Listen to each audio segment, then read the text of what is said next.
It's VJ. நேற்று வானம் சூப்பராக இருந்தது. அண்ணி வீட்டுக்கு வேற போயிருந்தோம். செம்ம வியூவாக இருந்தது. அவங்க வீட்டு மாடியில் இருந்தால் அதை எடுத்தேன். நேற்று பிள்ளைங்க கூடலாம் நல்லா ஜாலியாக பேசிட்டு வந்துட்டோம். மார்னிங் ரொம்ப சீக்கிரமே எழுந்துட்டாங்க. அவங்க 4 மணிக்கெலாம் எழுந்துட்டாங்க. நான் ஒரு 6க்கு தான் எழுந்திரிச்சேன்.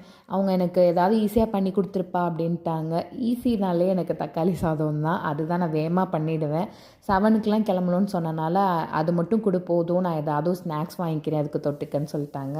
ரொம்ப வேலை மிச்சம்னு செஞ்சு கொடுத்துட்டேன். குட்டிப்பாக்கும் வடகம் வேணும்னு சொல்லிட்டேன். சரின்னு நான் தக்காளி சாதம் செஞ்சு கொடுத்துட்டேன். எனக்கு பொதுவாகவே தக்காளி சாதம் வச்சாலே சப்பாத்தி இருந்துச்சுன்னா சப்பாத்திக்குள்ளே அதை ஸ்டஃப் பண்ணி ரோல் பண்ணி சாப்பிட்டு தான் எனக்கு ரொம்ப பிடிக்கும். அங்கே ஊரில் அம்மா இருந்தாலும் காலையில் சப்பாத்தி போட்டிருந்தாங்கன்னா சப்பாத்திக்குள்ளே இப்படி ரோல் பண்ணி தான் சாப்பிடுவேன். எனக்கு இந்த மாதிரி சாப்பிட ரொம்ப ரொம்ப பிடிக்கும். அப்புறம் வீட்டில் இன்றைக்கி ஊருக்கு போகிறதுக்கு முன்னாடி இப்போ வந்து துணி துவைச்சது, எங்கள் துணி அவர் துணி எல்லா துணியும் கிடந்தது.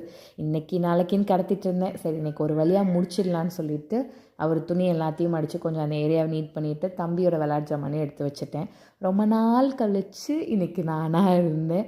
ஏன்னா ஊடால ஊருக்கு போயிட்டு வந்தோம், அவர் இருந்தார். நானாகவே ஃப்ரீயாக இருந்த மாதிரியே இல்லை.